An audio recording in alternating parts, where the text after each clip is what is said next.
Hey everyone, Chris Peterson here. I was introduced to teaching the Love and Logic way back in 1999. That's been a long time. It's been a long time coming. And as all good parents and educators, we strive to be lifelong learners. And it's just been in the last few years, I know, slow learner, right? It's just been in the last few years where I made the connection that if we can master the 5 steps to guiding kids to own and solve their problems, see, the key there is own. You ever have a kid say, "Oh, they made me do it," and to solve their problem, not anyone else's problem, it's their problem. So we have to give them that gift of solving those problems. But if we can master the 5 steps, we've mastered 75% of the foundational principles of love and logic. The first step is provide a strong dose of empathy, right? Empathy before we do anything else. Oh man. Or how about this one? Oh, this is so sad. Oh, and you lost your bike, or your bike was stolen, or you lost your papers. Oh, that's such a bummer. And then step 2, we lovingly hand the problem back. And we can simply say something like, "So what do you think you're going to do?"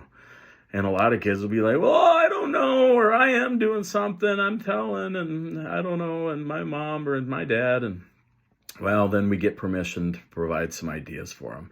And I like this phrase here. And it's tempting to be like, "Well, here's what you should do. I know how to solve this. Here's what you should do." But instead, wise teachers, wise adults say something like, "Would you like to hear what some other students have tried? Or would you like to hear what some other kids have tried?" And if they say, "No, not really," then we're not going to push it. They're not ready yet, right? They're probably in an emotional state.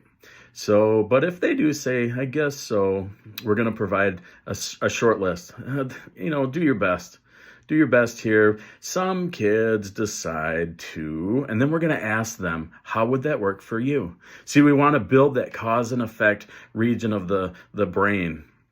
So we're going to say, well, some kids decide to ask the teacher for an extension and redo the papers as quickly as they can. How would that work for you?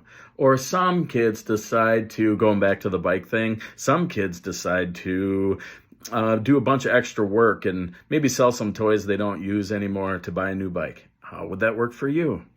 And then the last step is the hardest part for me sometimes, and it's allowing them to solve or not solve.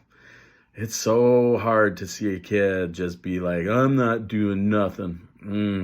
They want to get us into that power struggle or argument again. It's tempting to say, "Do this, this will work," right? But when we do that and we tell them what they should do and it does work, who gets the joy in that?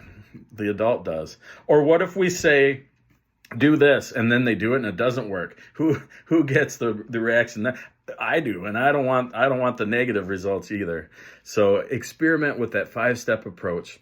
I like to finish this with, I wish you success. If anyone can figure this out, it's you.